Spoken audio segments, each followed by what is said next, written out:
The most super of the bowls was this past Sunday. Usually a very fun event. You go over to somebody's house, they're having a Super Bowl party. Maybe they've created a drinking game to go along with the game being played. Always a lovely spread of food, dip, any kind of finger food that comes out of the oven. That dark brown bread with the spinach dip. There's always a veggie tray that doesn't get touched. Last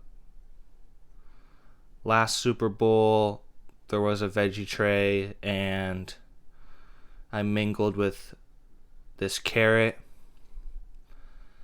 and the carrot ended up getting lodged in my throat for about an hour and 45 minutes. I could feel it slowly sliding down my esophagus in a painful fashion, to the point where I didn't want to speak with anyone, nor eat or drink anything else.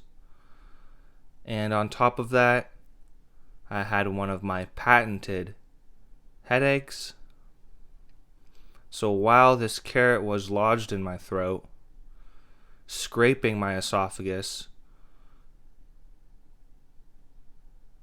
I wanted to puke. Because whenever I get headaches, my body likes to throw up as well. So last Super Bowl wasn't that fun. But the spread was good. The food I had before the carrot, fantastic. And whenever you go over to Super Bowl parties, there's always a good spread of food, good spread of booze. This Super Bowl, there was a nice spread, but no booze. Nothing was going on this Super Bowl so there wasn't any Super Bowl parties this year. Nobody wanted to have anyone over for the game, which is kind of strange because I've literally gone to a Super Bowl party every year, but this year no one was doing it. But the national anthem was interesting. I think it was Eric Church. Let's look this up. Super Bowl anthem singers.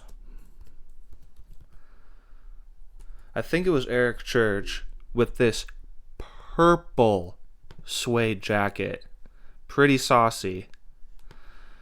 Now, I think I've said this before, but anybody can be a country singer. You just gotta tweak your voice a little bit, and anybody can be a country singer. And I like the little neck. He was doing this neck thing. This he switches his head around It's very good. And the sunglasses. I think he was wearing sunglasses.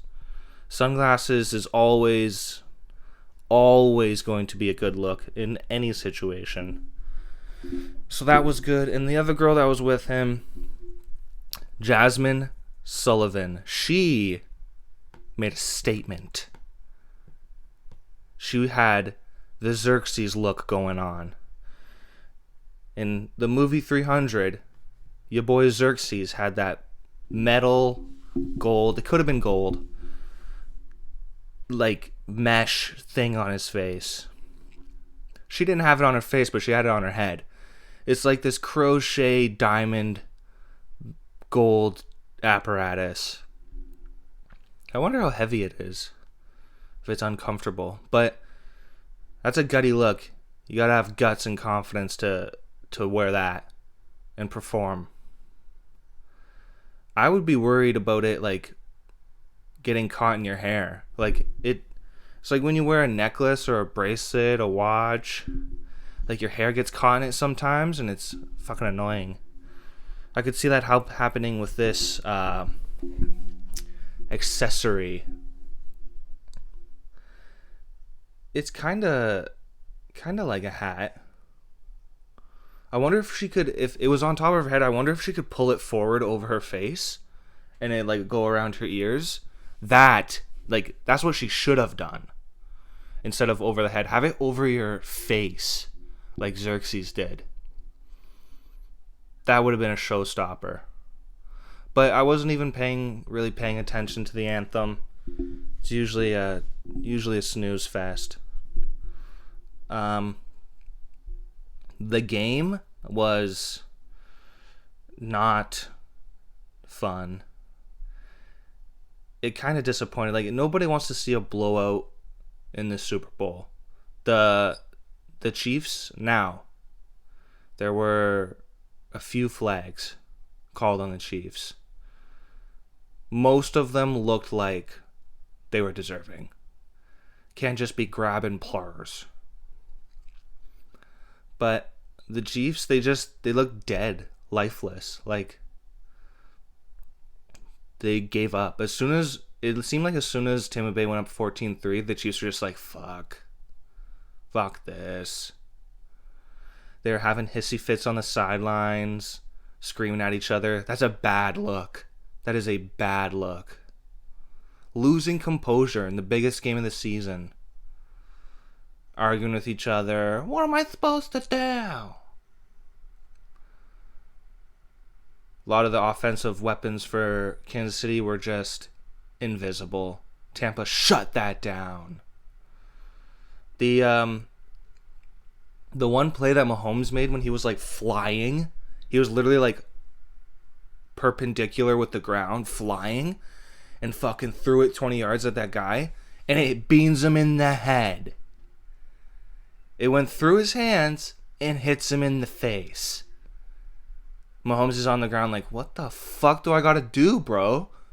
That was literally one of the most athletic plays in the history of football, and it beans off your dome skull. If that would have connected, it would have been like, holy fuck. And then it would have been, I don't remember the score. Would it have been like 31-16, maybe 17 if they went for two? That's something. And then like the whole fourth quarter was there. You gotta make that fucking catch. Because now that play's gonna mean nothing. That him flying through the air, hucking the football sideways, it's gonna be like, no one gives a fuck about that. Which is unfortunate, but I don't think Mahomes is that upset. He's got that $500 million bag at home. So, he's probably not. He's like, fuck, we lost. Oh, well.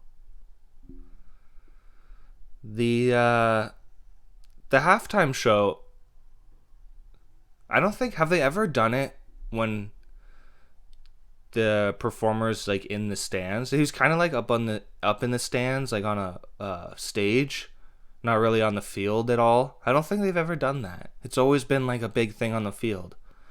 Weird. But I guess it was alright. He just did his like poppy songs.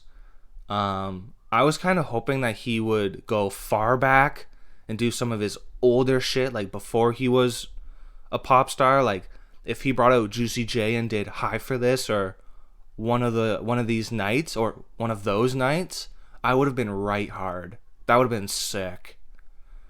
I guess like the song The Hills, is that like a really poppy song? That was a banger at the club. The club loved that song. It's a good song. But it was alright. When he went into that fucking maze with the lights and mirrors, I was having an aneurysm. It's like, okay, like at any second my brain's just gonna flip a switch and I'm gonna have a seizure. I wonder if that was pre-recorded. Like he walked back there and then they flipped to that video of him, just like they recorded that earlier, like with all the dancers like coming in and him like running around in fucking mirrors, and then he just reappears. Quick little break for him. Go out back, have a couple ciggies, maybe a cup of water, maybe a alcoholic elixir. I don't know what the weekend's into, but would not be shocked if that was pre-recorded. I was kind of hoping it would have been funny if he just if he like ran into a wall or something, ran into a mirror and fell over, that would have been funny. Lots of memes coming out about the that little fun mirror room. Yeah, like where would that have been? Like that the platform up there is empty. It's the pirate ship. I think it's on that side. It's the pirate ship, and then it's just like a platform. Where the fuck was this fucking maze? They pre-recorded it, dude. Which is fine. When he did blinding lights at the end and all of his bandaged up dancers were on the field with him. The dancers with the bandages all over their face reminded me of Blade 2. Some of the Reaper vampires in that movie had like bandages on their face for some reason, and it instantly reminded me of that movie. It's kind of funny. But he got down to the field pretty quick too. I wonder if there's just they have their normal elevators and then they have their hyperspeed elevator. Gets them down to the field right quick. And then another secret passage with more mirrors and more lights. Just a straight shot to the field. Maybe Tampa Bay just has that hallway already there. Maybe that's just like a fun thing for the attendees of the games. You can just walk around in this mirror room and lose all kinds of motor skills and consciousness in this room. But the overall, it was an alright performance. It wasn't. I wouldn't say it was fantastic. And he put $7 million of his own money. Like, where? Like that moving stage where people were behind him doing sign language? Was that $7 million? Was recording in the mirror room $7 million? Maybe it was the fireworks at the end. The fireworks at the end were pretty dope. But like where it seemed like that production was low budget compared to other years. Fucking Katy Perry came out on a elephant, mechanical elephant, giant ass elephant. Why couldn't you do that, Weekend? Huh? So maybe that report of him spending that kind of money was folly. I don't know. But not the best Super Bowl I've ever seen in terms of exciting gameplay. There's nothing needs to be said about Mr. Brady. Nothing else needs to be said.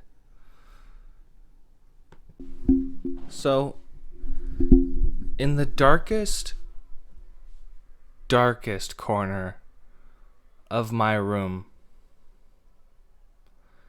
I keep my liquor stash. And the other day, I was sorting it out, cleaning it up slightly. And I came across a Good Life bag that was carrying some goods that I didn't think existed anymore. It's always nice when you're doing some kind of moving around or cleaning and you discover a item or two that you didn't think were around anymore, or you didn't think you had. Always a good feeling. And in this Good Life bag, I came across 2 American vintages. Good drink. The tea game in the liquor business, I'm not a fan of the super sweet teas, like twisted teas. I found one of them too, a half and half. The Twisted Tea Peach is fire. But the rest of them, just a little too sweet. I don't really like sweet tea. But the American vintages are good because it's like, It tastes like actual tea. It's just like, it tastes like watered down tea. But it has booze in it. Sometimes you're drinking them and you're like, there's no way this actually has booze in it. Sometimes I think they might lie on those kinds of cans, like, oh, it's 5%. But it's literally just a can of water. So I found a couple of those cans, and then I found half a 2.6 of Alpen bitter. Now, the Alpen bitter was a random find in my life, and it's turned into one of the pillars of my liquor consumption career. Back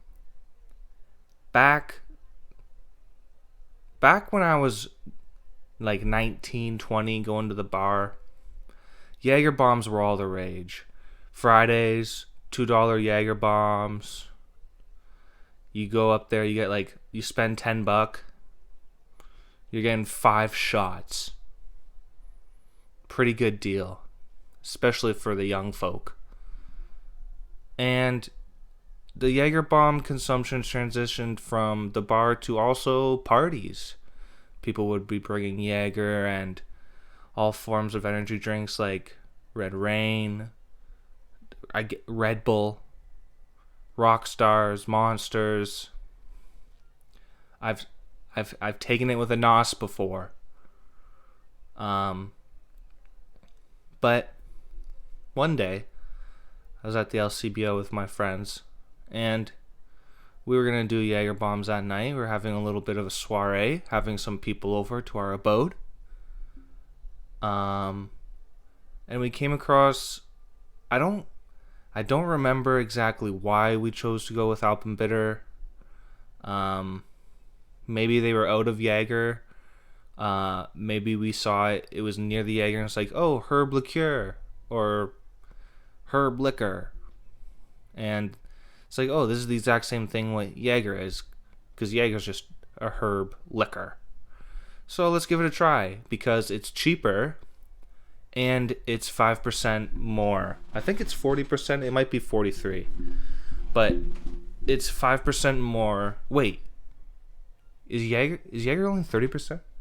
I don't know. But it was cheaper and more potent. So we picked it up, and it was an instant classic. Instant hit. Tried it as soon as we got home. It didn't taste like straight. Doesn't taste like Jaeger. It's similar, but it doesn't taste the same as Jaeger. But you mix it with the energy drink, like you do Jaeger bombs, and it turns into a whole different thing.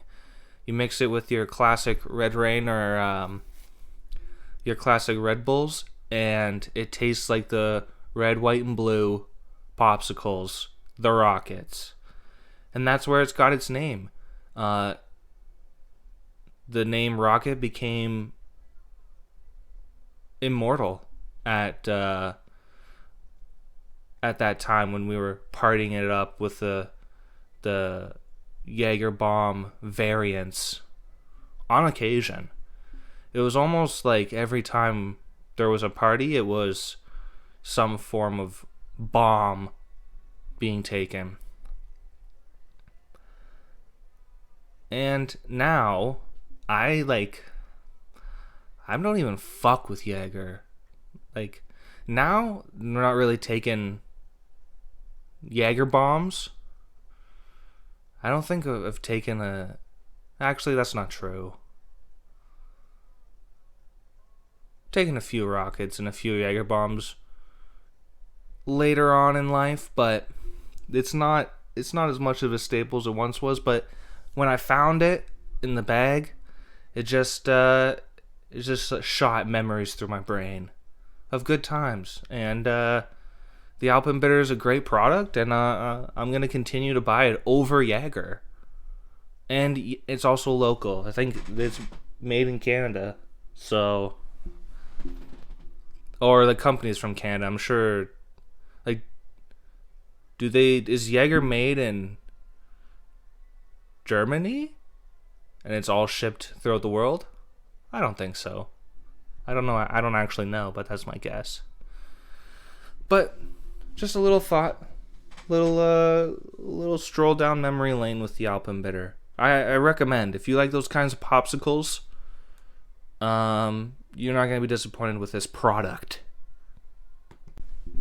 Back in the Alpen Bitters heyday, it was like you're doing minimum 3 in a row whenever it gets brought out. I remember sometimes people would come over, and as soon as they walk in the door, take their shoes off. There's five rockets lined up for them, and it was entry. It was an entry fee. You wanna come over and rage in our basement, puke in our sink, piss on the sofa, break a table, smash your phone, put a hole in the wall, stand on top of a pylon, spear somebody into a damp couch, listen to or watch MXC until 5 a.m. Sometimes you had to pay that fee, and it wasn't everybody.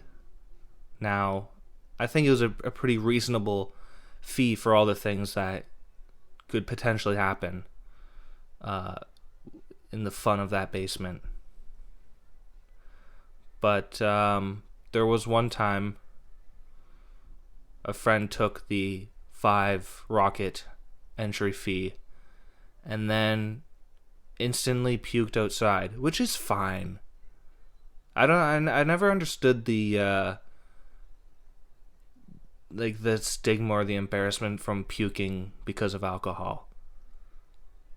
Like, makes you feel better and you're just back in the game. You go puke and then you're ready to go. And every single person who's ever drank has puked before. So it's kind of funny when people try and hammer that home with others who are currently puking. Because everybody's puked on themselves, or puked on their shoes, or puked on the floor in an alley, missed the toilet, puked all over the side of the wall. I've done that before. Everything I just listed, I've done before. But friend went outside, just went around the corner and puked it all up. And he made a puddle. You could hear it, like as he's throwing up, you could hear it just splashing.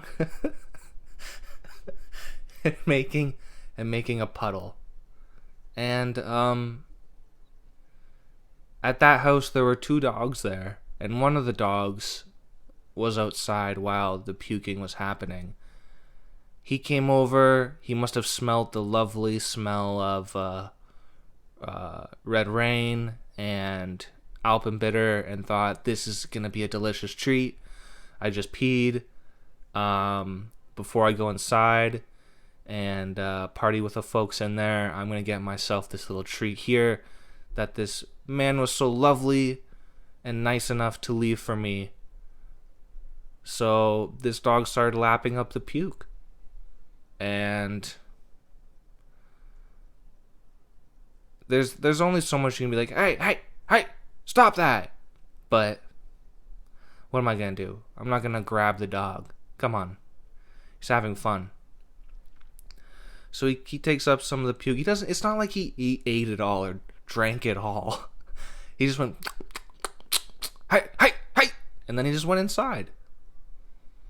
So, guaranteed that dog was feeling it though. Guaranteed. Probably tasted real good. Dogs love that kind of shit. That disgusting stuff, they love it. But that dog was definitely feeling it. Went down into the basement, started humping people, started jumping around, tackling people. Oh, is that a pong ball? Bit. Hole. Go into the reserves. There's just a bucket of pong balls. So yeah, Alpen Bitters just it's a great thing. It's not just It's not just an alcohol. It means more than that.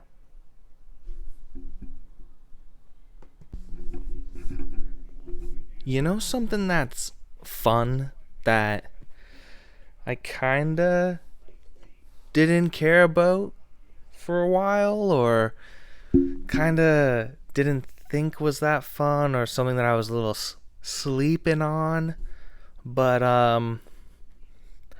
that's freaking board games, dude.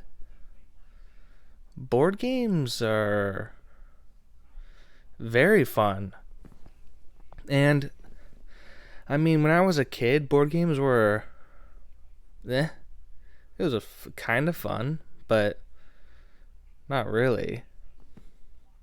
But now we play board games. Someone's like, "You want to come over and have a board game night?"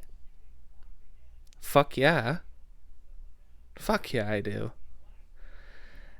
But there was like a big gap. Like, you play board games as a kid, and then you play board games when you're in your late 20s, a little older. There's that gap in your teenage years and young 20 years.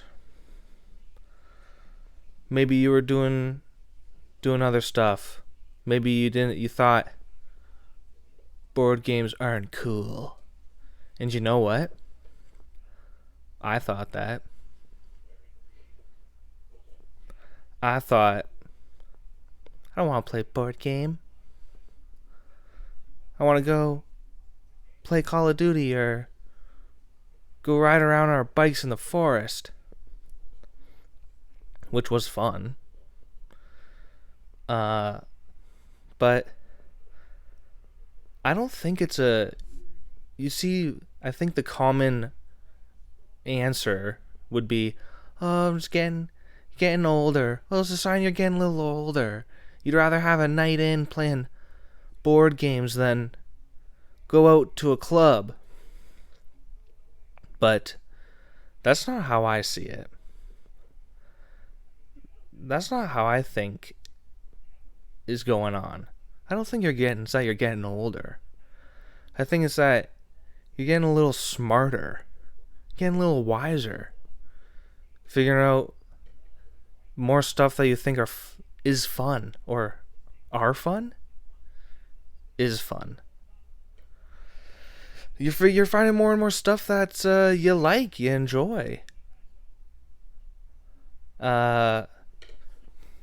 Having a couple, someone brings you over for some board games, and maybe you have a couple cocktails.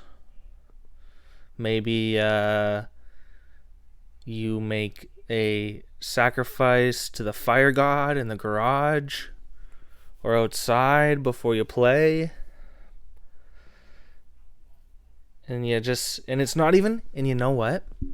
It's not even about the game. It's not the game. Although, like, okay, I take that back a bit. The games where you just sit there and play cards, that's not about the game. Or you just play on a board, those times, it's about the banter. It's about hanging out. It's about having fun. It's about laughing with your friends. But the games where you do like charades, or maybe like drawing, those games are fun as fuck too. And those games, it's a mix of the banter and then a mix of like actual competitiveness. The games where you just play on a board or just play cards, I don't give a fuck if I win those games, dude. I don't give a shit if I come in last or third last. I'm just there for the banter and to hang out with my friends. But the games where you have to draw or do charades, that shit's a little competitive. And you're on teams, 50-50, maybe guys versus girls, that's still a bit more competitive. Still fun. Still very fun. The best part of that is hanging out. But get a little competitive. Because now there's an activity. You're not just sitting there chatting. You gotta do something. You gotta be a little creative.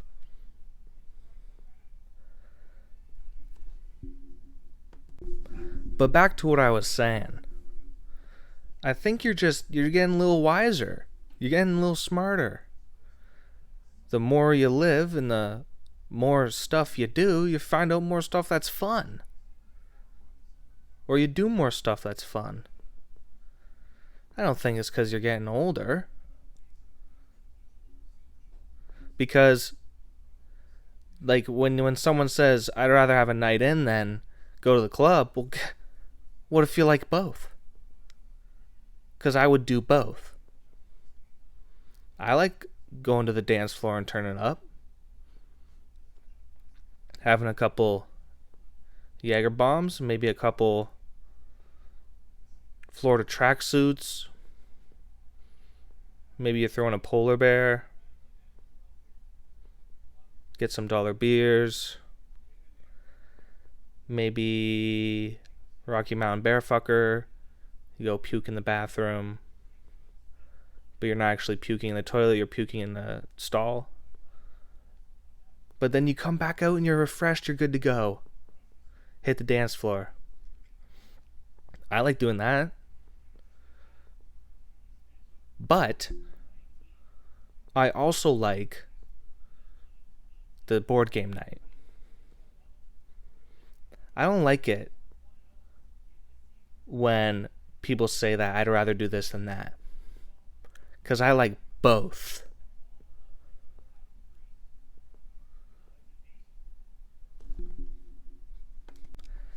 And I don't want to choose between two things that are fun. If I don't have to. If there's a scheduled rage night and a scheduled game night, I mean, you have to go by feel. But I'm not going to set in stone what my choice is. That's something that's a game time decision. Whatever you're feeling. If you're feeling jacked up. Hey, you can show up to a board game jacked up too. So.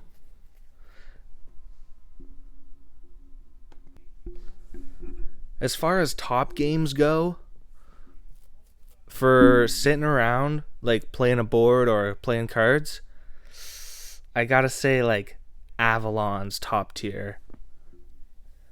Avalon, it's just like, you gotta try and trick, everybody gets an identity card, and you gotta try and act like someone you're not. And then someone at the end guesses who's who. Very simple. But it's just pure non-stop banter. Multiple people talking at once. That's the best banter game. For drawing or dancing around charades, I mean, Cranium's alright. Cranium's a little mix of both. But actually, fuck. I did play a charades game. I forget what it's called though. So that's nothing. But drawing, if there was a Cranium where you only play the green cards, that'd be pretty dope. The green and blue cards. But Telestrations is up there. Draw with your marker on a whiteboard. Little whiteboards, little mini whiteboards in a book. And draw a picture, next page, next person guesses it. Then the next person draws what they guessed. Simple idea. I'm not a very good drawer, but I know the perfect drawing to draw. I just don't know how to draw it. And then I get accused of being a shit drawer, which is true, but sometimes offensive. Because my idea of what I'm drawing is perfect, and you just don't get it. Now, a game that I absolutely despise is fucking Ticket to Ride. I'll probably never play that game again a day in my life. Frickin', that game's pure luck. And there's no banter, because everyone's trying to, like, focus on a fucking train route. Everyone's just looking at their cards the entire game. You just stare at your cards. Bad game. Pure luck. No talking. Miss me with that game. Can't go wrong with Asshole. You can play Asshole on autopilot. Actually, you know what? Asshole's not a board game night. That's just a fucking card game. Forget that. Dude, Jenga's pretty fun. Jenga's actually real fun. And it's a hybrid game, because it's not just a cards and a board, but it's also kind of an activity. So that's a hybrid game. Pretty fun. And last time I played Jenga, my friend had wrote down like King's Cup rules on it. That was fun. I didn't even think of that. What a good idea. So games can be fun, and banter with your friends is the most fun over games any day.